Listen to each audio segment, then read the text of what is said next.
What's going on, everybody? Welcome to a brand new edition of the MEAC More here on the HBCU Sports YouTube channel. I am, of course, the MEAC More host, Chris Stevens. Hopefully, you all are doing well out there. We're kind of in the middle of the slow period of the summer. As you all know, everybody's on break. I mean, the kids are away. The coaches are probably enjoying some downtime. Actually, a lot of coaches I see are still hitting the recruiting trail. So, I mean, they're not exactly having downtime, but as we get through these summer months, we're going to try to give you the best shows possible. So before we get to the topics of today, and we got a packed show for you today, let's get to these sponsors.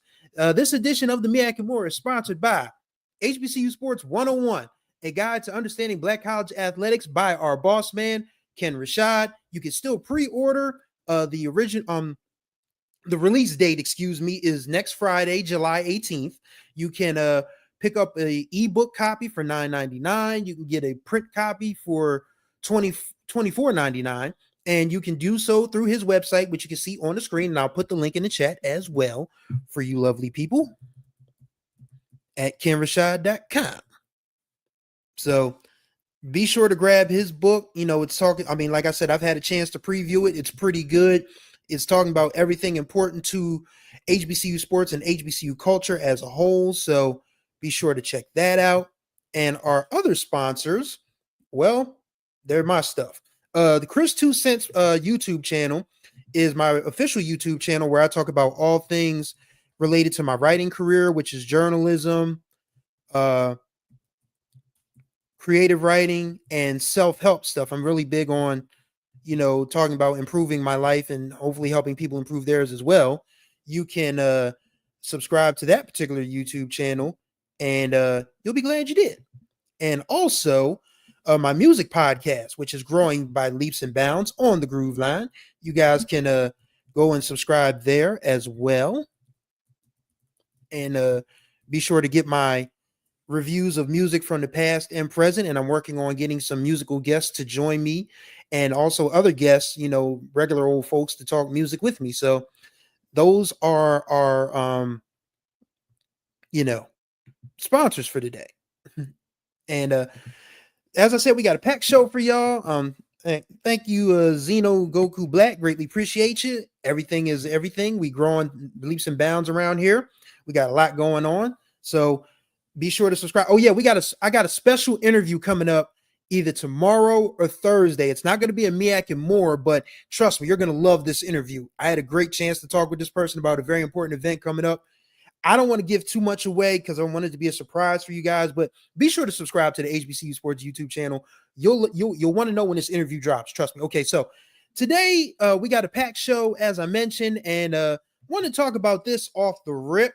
And that, of course, is the news that the MEAC decided to have a special guest join Tiffany Greene and Jay Skywalker for the MEAC Football Media Day. And that special guest is Lesean Shady McCoy. And of course, you know, Shady has his own shows, his own podcast, you know, with Coach Deshaun Jackson, and he's had Coach Michael Vick on as a guest. And while I honestly, this is hard for me because I don't like the idea of athletes and people who are not trained journalists doing interviews in interview spaces. And this, I don't know if this sounds, you know, sort of haterish or anything of that nature, but I'm not a big fan of it because those of us who studied this craft, those of us who've gone to school for this, and those of us who have the student loan debt for it, by the way, I don't know how I feel about, you know, the MEAC just inviting a dude who knows nothing about HBCUs and doesn't really, hasn't shown in, you know, a real interest in HBCUs, to be quite honest, you know, coming to the MEAC Media Day because his former teammates are now coaches in the league. And that's something that I find to be a little, it's something that we need to be mindful of. I mean, everyone's like, you know, we can't gatekeep everything, but we absolutely need to gatekeep HBCU space. That's my personal opinion. And again, the opinions of Chris Stevens are not those reflected necessarily by everyone in HBCU sports. But I will say that we need to gatekeep our spaces and be a lot more clear about, you know, Shouts out to Brandon Cyrus checking in. He says it's okay to be a hater when it's your wheelhouse. Yeah, I went to school for this. I mean, I graduated from Delaware State University proudly with a degree in journalism. I've been doing sports writing for more than half my life. I will be, Lord willing, and the creek don't rise, I'll be 44 September 25th. I started my career in 2002. So that means I've been doing this for 23 of my 44 years. I am very, very, protective of this industry and protective of the craft. And I feel bad for journalists being pushed out for the fact that everyone wants to have a celebrity name brand journalist. And, and this isn't related just to sports either. I mean, there are entertainment journalists being pushed out because, artists are interviewing each other now. Actors are interviewing each other now. It doesn't sit right with me. It just doesn't. And I mean, I don't know Lesean McCoy from a can of paint. I ain't gonna lie to you. I don't know the man. So I'm not going to sit here and just absolutely lambast him for the sake of lambasting him. But at the same time, you have great people. You have Jay Skywalker, who lived this. He was one of the best quarterbacks in the MEAC during his day. You have Tiffany Greene, a proud Florida A&M alumnus, who is alumni, excuse me, that is true to this as well. I mean, she is great. Her and Jay are great together. Why are you putting Shady in the middle of that? Just let those two host it. It's really that simple. It's really that simple. Shout out to my guy, Silas Edward McMorris. He says, I'm with you, Chris. All of a sudden, these people went to PWIs and now want to associate with HBCUs. Yeah. We need to talk about that. Yeah. And as WSSU Ram Nation says, content. Yeah, it's again, it's not something I'm very fond of, to be honest with you. And shouts out to A&T Roy checking it. Wow, the gang is all here today, man. The gang is all here. Greatly appreciate y'all for coming by and chatting with your boy, who actually has not had lunch yet. I told you guys before at the beginning, I had a wonderful interview that I'm looking forward to sharing with you guys on this channel, but I did not get a chance to eat breakfast. I did not get a chance to eat lunch, so I'm starving, but I'm here for y'all. So if you hear my stomach growl, don't judge me. WSSU Ram Nation says the MEAC said this is their moment, and no one has ever talked this much about MEAC Media Day. That's fair. That's fair, because I mean, MEAC Media Day, since the mass exodus, if you will, when Hampton left, when A&T left, when FAMU and Bethune left, the MEAC sort of kind of fell on hard times. But I just don't necessarily agree. I don't think it's going to be that bad, Brandon. I don't think it would be that bad, because we've learned about just who RG3 is. Like, I don't think Shady is going to be as bad as, Mr. Milkman. I don't think it's going to be that bad. I think Shady has enough common sense to not try to overdo it, because RG3 was trying to overdo it with the catchphrases and the references and all of that, and it just came off wholly inauthentic. Absolutely inauthentic, just as fake as a $3 bill. There's another saying for that, but we don't, but we're a PG show, we're a PC show. There's another saying about $3 bills, but he came off just as fake as a $3 bill when he was doing the Celebration Bowl, and ESPN sensed that.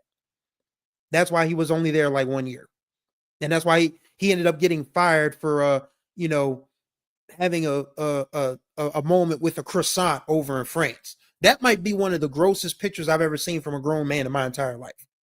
Like, who literally just, willingly Linda Lovelace's croissant. And if you have to Google Linda Lovelace, I'm sorry. I just had to make that reference. But anyway, back to the point.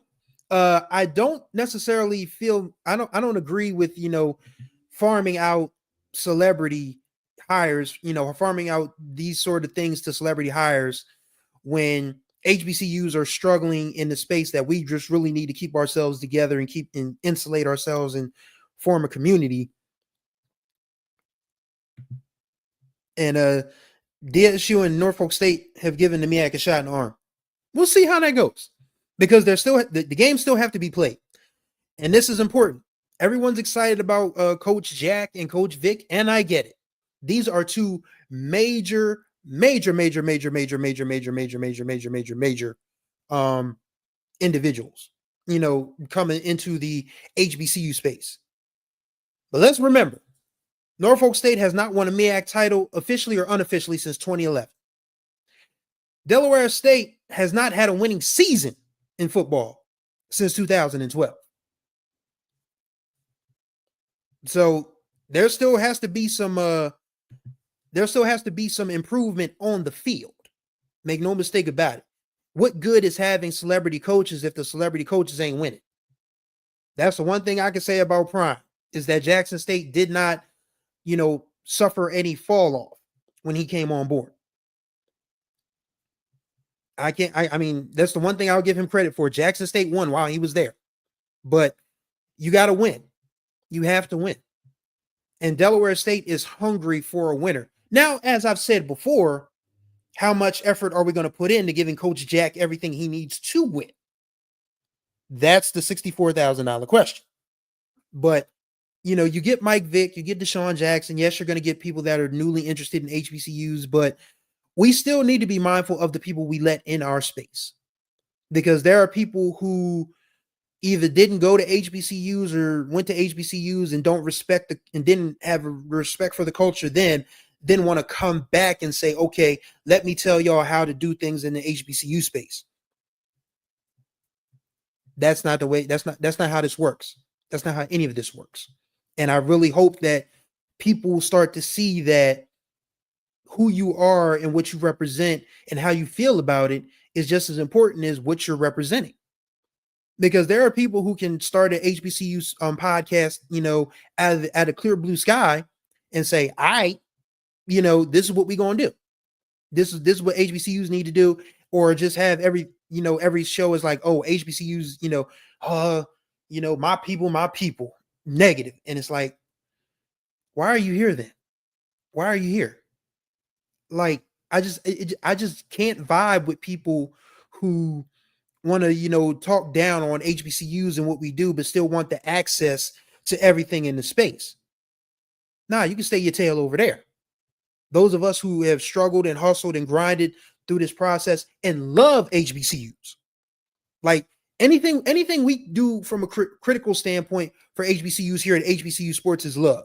Anything HBCU Game Day does with HBCU Sports and critique is love. Anything that, HBCU Nightly does is with love. But then there are some people who just start stuff and say, all right, I'm going to talk about HBCUs like it's the Shade Room, like it's Black Sports Online. And it's like, enough. Just cut it. We know what you're doing. We know what you're trying to do. And it's BS. That's my 2 cents on the matter. But yes, getting back to Shady McCoy. Again, I see it happen too much in journalism. Like, my favorite show on ESPN was Around the Horn. And of course, they canceled Around the Horn because Stephen A. Smith and Pat McAfee were taking up all the money. So now we don't get intelligent sports debate. We get guys yelling at each other all day. And Tony and Mike have been yelling at each other for 24 years. And I love PTI. I do. But Tony and Mike, they are, it's almost that time. It's almost that time. I mean, I have nothing against those guys. Wilbon, I still would love to meet and chat with Mike Wilbon one of these days. I would. And Tony Kornheiser, I think he's great too. But it's time, man. I mean, sports, we need younger voices in this world as a whole. Forget sports talk. I mean, we need younger voices in politics. We need younger voices in society. We need younger voices in community. We can't just keep, letting money and old people rule the way we do things. We can't, because the world's not going to last like that. Not as we know it anyway. But I just wish that people, before they start, getting gung-ho about people like Shady coming in and other, folks, latching on to whatever HBCU, clout they think they can get, please ask yourself, do they care? Or are they just here for the, the clicks, the likes, the content? Do they give a damn about HBCUs? That's all I want our people to ask. I ain't asking for too much. I'm not asking for any. I'm not even asking for anybody to reinvent the wheel, because we don't need to do that. We just need to ask some questions about some folks that are coming into the space. Do they mean good or do they mean harm? And that's my only question about Shady. Is this going to turn into some Jerry Springer type ish? I don't know. But I just would rather prefer to see Tiff and Jay do it as they've been doing it, because they have enough HBCU experience and pop culture savvy to do it themselves. Maybe it works. Maybe I come back 2 weeks from now and be like, well, Chris, you were dead wrong. But we'll see what happens. Also, we will have boots on the ground. Shouts out to 803. Whoa, got my boots on the we will have boots on the ground at MEAC Media Day. My colleague Jared Hoffman will be in the building at M&T Bank Stadium. So if you see him, say hi. And he will be covering MEAC Media Day for us live and in living color on July 22nd. Very much looking forward to seeing that go down. But yeah. Oh boy, that's good. That should be good. That should be good. But yeah, on to our next topic, because again, we got a packed show for you guys, and we got another topic that is sure to cause some intrigue and interest. And no, that's not it. But this is. So the NBA and the NBA and AT&T announced that the matchup for this year's HBCU Classic will be a Coastal Athletic Association affair, and that will be the Hampton men versus the North Carolina A&T men. Now, this caused a stir on the Musty app the other day, because people were like, why are those two teams? And shouts out to Live for Hoops, man. She's a friend of the program. She is great at what she does, and she stands 10 toes down on everything that she says. And she is like, why are we picking two of the worst record-wise teams in Black college basketball? And I think that's a fair question to ask. I do. Because A&T did not have a good year last year. In fact, most of the team got kicked off in the middle of the season. So it was like, the A&T interim coach, I think he's the full-time head coach, and I was like, we got clean. We ain't waiting until the end of the season. We cleaning this junk out now. Y'all got to go. Got to go. And Hampton, of course, just, hired a new coach and trying to get, their program back on track. So people might have wanted a juicier matchup or a sexier matchup, and I get it. I honestly get it, because there was nothing more exciting for me last year to see the Delaware State men's basketball team beat Ken Rashad's Grambling Tigers at the Chris Paul HBCU joint. Like, that was just like, very, very fun. Very, very fun. But so it brings up the question, how big is, how much does branding matter versus absolute, hoop skills? Yeah. Had to get that in there.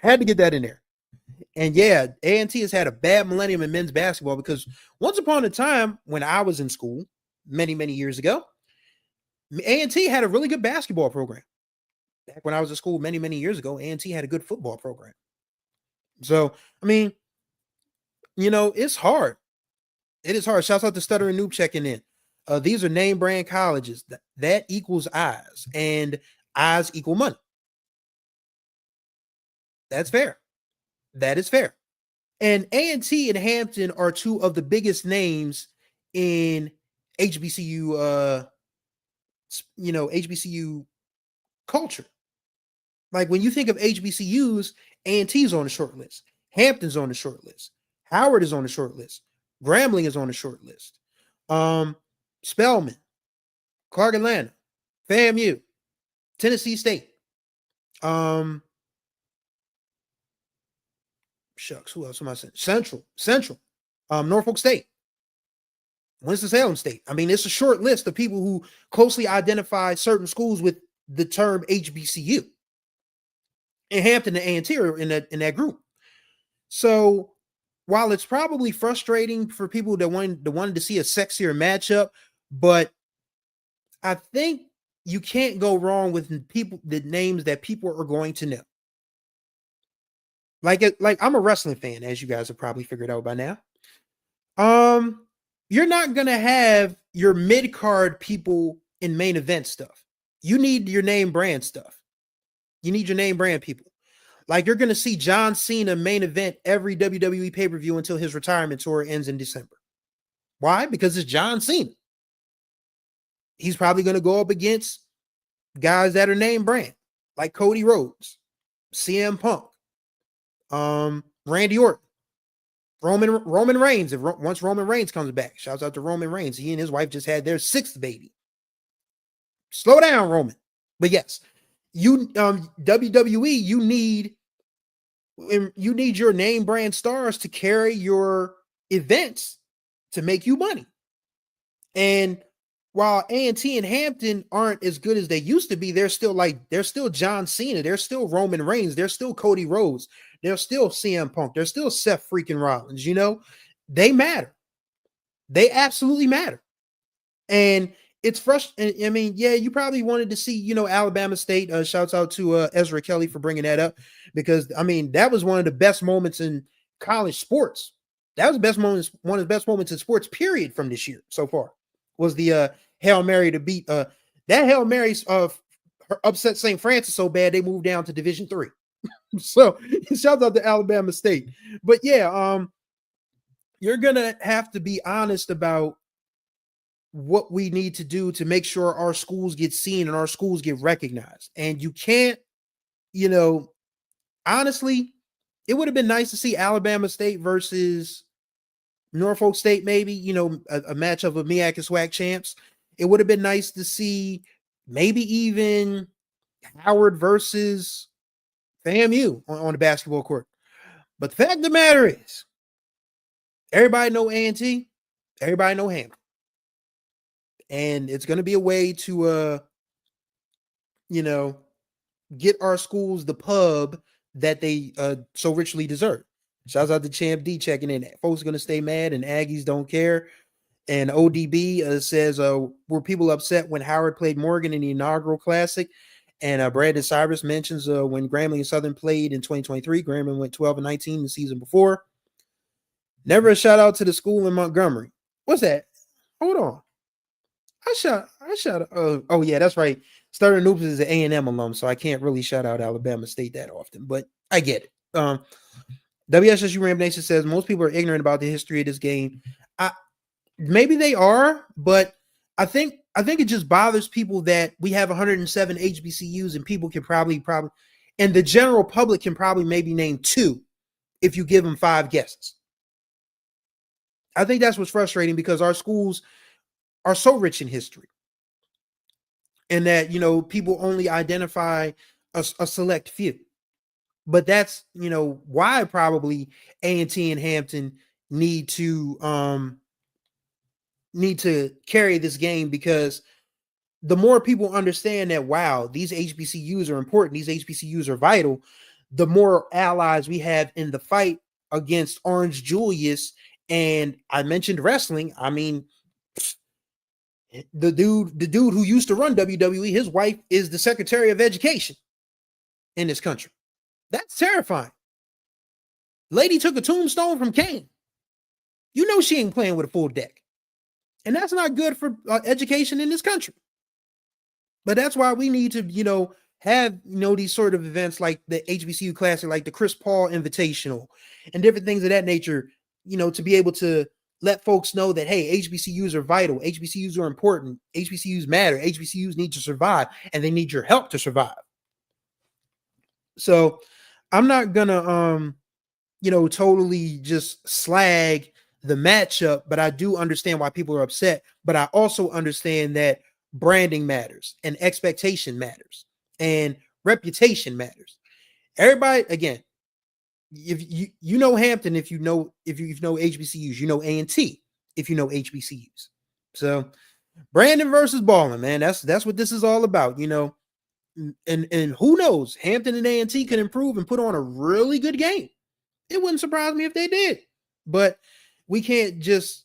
I mean, but it was old discussion, because I know that really set social media off Like, Liv, like, I mean, I respect Liv greatly. I mean, I think she's wonderful at what she does. We love having her on our channel, and I get why she's upset, and I get why other people agreed with her. But at the end of the day, we got to make sure everybody, gets seen. And the only way we can get people seen is that people know who's there. Like, you're not going to go to a concert if you've never seen a person before, but you're going to go if you see Stevie, if you know Stevie Wonder's going, if Beyonce, I mean, the Cowboy Carter thing is still going. Honestly, and this is my hot take. I mean, I have more music hot takes on my music podcast, but Renaissance was the better album. I mean, Cowboy Carter is cool, but I keep coming back to Renaissance. I'm sorry. Maybe that's because I'm a disco, EDM, house music fan, and country music just don't, it's not my cup of tea. But anyway, you get the point. People go to see a Beyonce concert because it's Beyonce. People go see Stevie Wonder because he's Stevie Wonder. People went to go see Frankie Beverly because he was Frankie Beverly. Can't believe we're talking about Frankie Beverly in the past tense. That sucks. That really sucks. But yeah, you get the picture. You get the picture. You need to have somebody to draw people in. TMB at HBCU Fantasy Sports says, the name of the game is, what have you done lately? Our schools need to produce leadership today, and we need to be as active as much as possible now. Absolutely. And he also says NC gets exposure, and rightfully so, largest student body. Yes, absolutely. And Brandon Cyrus says, when we played in the Chris Paul Classic a few years ago, we weren't a dominant team then. And Lionel Williams says the headliners get them in the door, so lesser towns don't get ignored. So while you know one, you discover one. Yeah, that's usually how it works. That's how you have opening acts. Because I'll never forget. God, I'll save it for my music podcast. Once again, y'all just check out my music podcast. Let me put this link in the chat so y'all can check out my takes on music, so I don't take up HBCU sports business with my musical randomness. Just go ahead and click that link, and it will take you to my music YouTube channel, and you can subscribe there and get all of the musical discussion that you can stand from your boy. But yeah, just to close this topic out, we got to start somewhere. We got to start somewhere. And with the NBA actually caring about this, and Chris Paul, who deserves a ton of credit, by the way, because I mean, this dude didn't just say, oh, I want to be, an HBCU change agent. The man went and got a degree from Winston-Salem State. Like, he wasn't capping. He said, all right, if I'm gonna be true to this, let me get my butt in the HBCU classroom and make it work. So Chris Paul, while he might not be one of the angels, the patron saints of the NBA, if you watched him play, but you've got to admit that this dude stands on business every chance he get behind HBCUs, and we got to respect him for that. So as long as we got people like Chris Paul caring, as long as we got the NBA caring, it's a win. It's absolutely a win. And hopefully A&T and Hampton give folks in Los Angeles a good show in February. I can't remember. Is it at Crypto, or is it at the new building in Inglewood? That new building in Inglewood is probably the creepiest building I've ever seen in my life. Like, it just looks weird from the outside. It looked weird from the inside. Who designed that, and why? Oh, this game is going to be at the Forum. Okay. All right, gotcha. But still, I've never been to California. So maybe I'd like to go out there one day and check out the Inglewood Forum. But yes. Brandon says, it was weird when the Aggies, Eagles, and the Rams were united in this discussion. Yeah, a lot. Yeah, I mean, this was a point of consternation for a lot of people on social media. But that's the beauty of HBCU debate. Those of us who are, HBCU alums and HBCU, folks that are true to it. We talk about stuff like this all the time. So it doesn't surprise us, so it's always a good point. It's always a good reason for us to argue about the stuff that's going on in our space, because we know about it. It's the people who don't know about it that tick us off. Just saying. And our last topic for today, it's unfortunate because I had a wonderful time talking to Tennessee State head coach Dante Abercrombie earlier this spring. And he mentioned this during our interview. If you want to go back, you can look through the MEAC and More podcast on our HBCU Sports YouTube page and see where I interviewed Coach Abercrombie. He said that he was having a hard time and needed help, with, getting the funds together to get the Tennessee State hockey program up and running. So unfortunately, they will not take the ice this coming year. They're hopeful for 26-27. But again, Tennessee State has just faced so much crackery from the the state government that we should be happy that Tennessee State is still open. But yes, the funding is, slow to come. The Nashville Predators, I said it was to step up, and the Nashville Predators was being so really slow to step up. So again, the crackery is what's really hurting Tennessee State trying to get this hockey program up off the ground and on the ice. But yes, they will not play this year. They're hopeful for 26-27. And I hope it happens too, because I mean, us at HBCU Sports, they joke with me all the time. They say, Chris is our hockey correspondent. You damn right. I love hockey. And, I would love nothing more than to be able to take in the first TSU hockey game versus a Frozen Four squad like, Colorado or Western Michigan, who just won the national championship this past year. Western Michigan is the alma mater of the late, great John Saunders, the ESPN reporter, who also played hockey at Western Michigan. I would love to see Tennessee State play one of those teams, and I'd love to be in the building for that. It's going to have to wait a year, unfortunately. But we'll see. We shall see, Oroko Saki.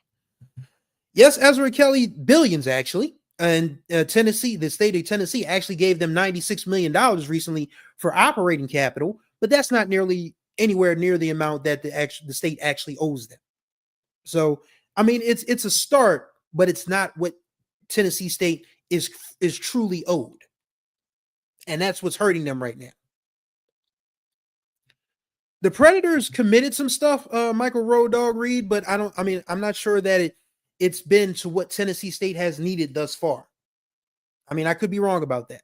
If anybody from Tennessee State checks this out on the flip, let me know in the comments. I will be glad to be wrong about it. But, hopefully Tennessee State hockey does get off the ground. It is a growing sport. And in fact, the NHL set a record this year with the most black players drafted in the history of the NHL draft.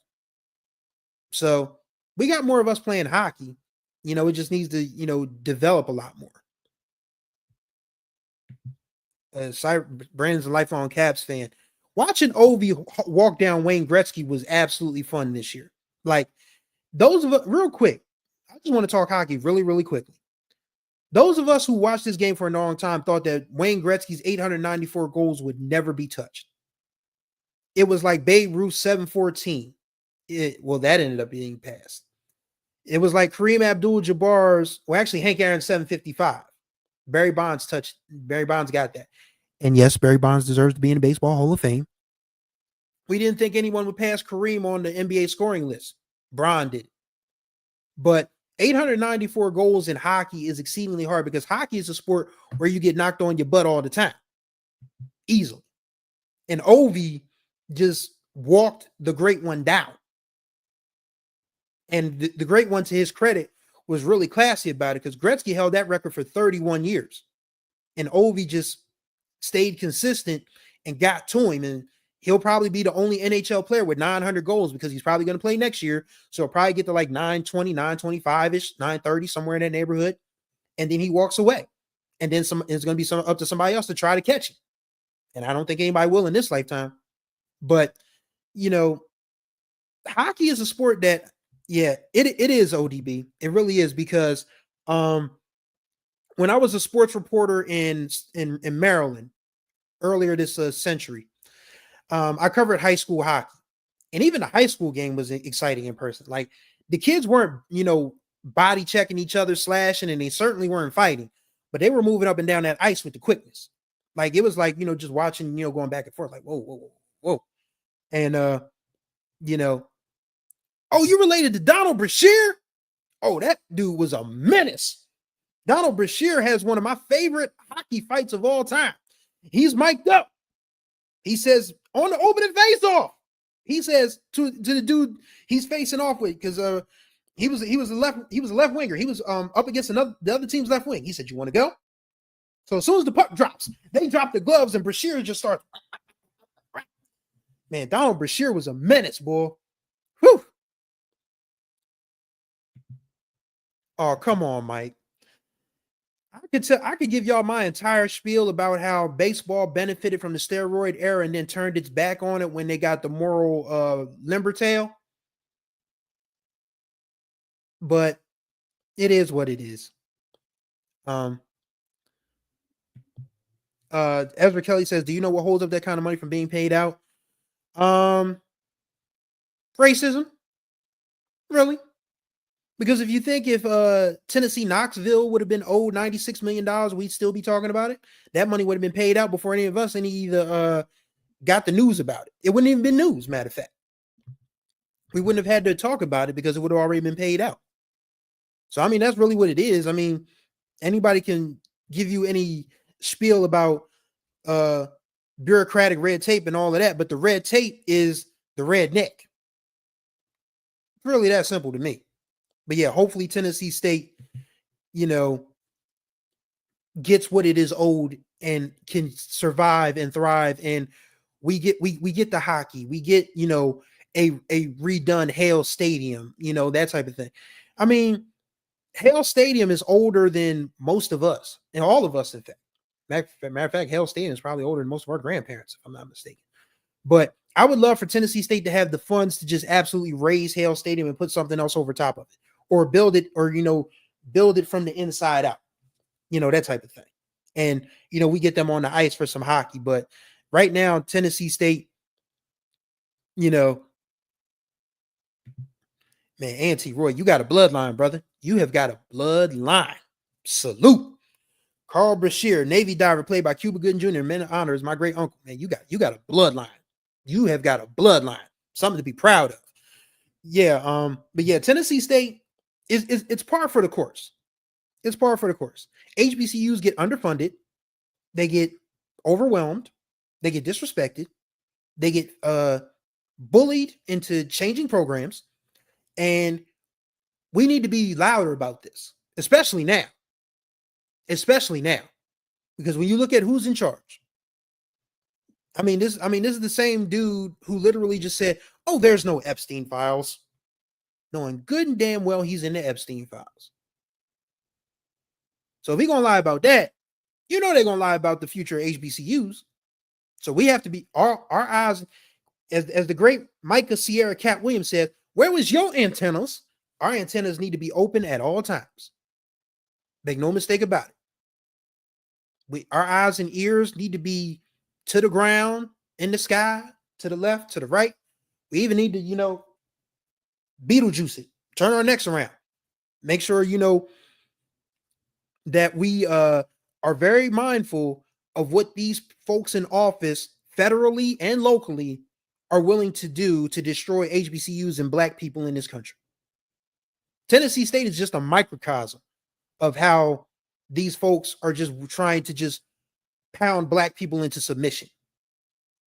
And we can't go for it. We cannot go for it. We have to stand up. We have to be strong.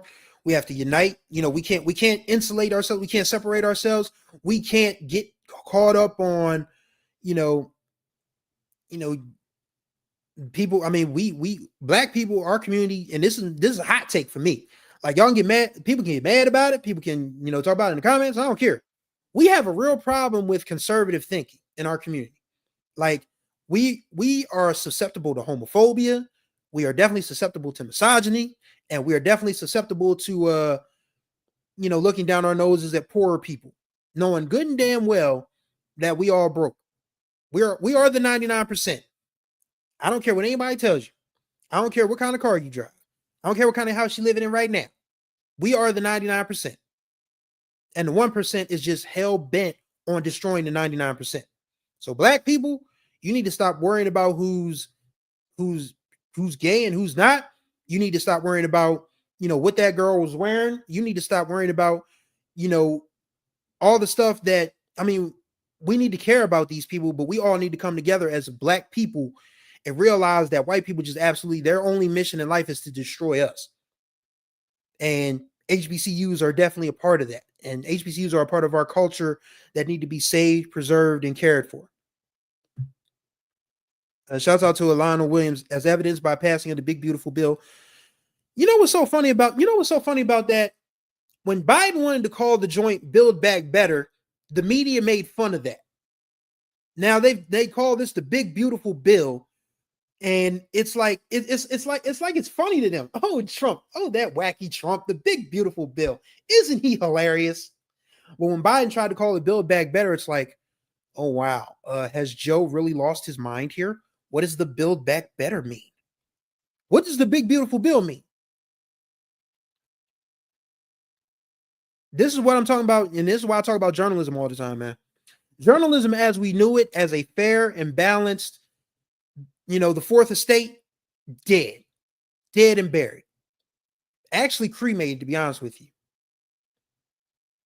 So whatever Phoenix rises from the ashes, we need to be mindful of, making sure that whatever replaces journalism as it's going right now is something that helps everybody. Because the main players in journalism today are not doing journalism. They're doing propaganda. It's really that simple. But yes. I think that covers it. So yeah, we've had a really good show today.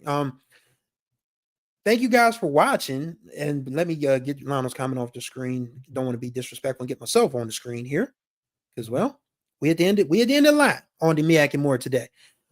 This show is going to be supplemented again by an interview that I did that will be posted on the HBCU Sports YouTube page either today or tomorrow, but I highly recommend you check it out. I had a very special guest. We talked about a very important event that is coming up this weekend. I hope you guys can check out that interview. It was very fun. I don't want to give it away because it's a surprise, but if you guys are interested in anything that goes on this channel, be sure to subscribe, become a level 1 or level 2 member. And for the neat and tidy sum of $4.99 a month, you can get all the HBCU's news that is fit to print and broadcast, as we like to give it to you. Be sure to follow us on all manners of social media. We are on the Musty app. We're on TikTok. We're on Threads. We're on Instagram. We're on Facebook. We're on Blue Sky. Just look for HBCU Sports. We'll be there. If you'd like to donate, because, well, we have bills, especially me, go ahead and hit the Zelle app and type in donate at hbcusports.com and give your coins there. Or you can go directly to the website and go to hbcusports.com/donate. Give us your coins that way. And don't forget the second annual HBCU Sports Awards, Saturday, July 26th, 2 weeks from this Saturday. We're going to be honoring the best and brightest in HBCU sports in 2025.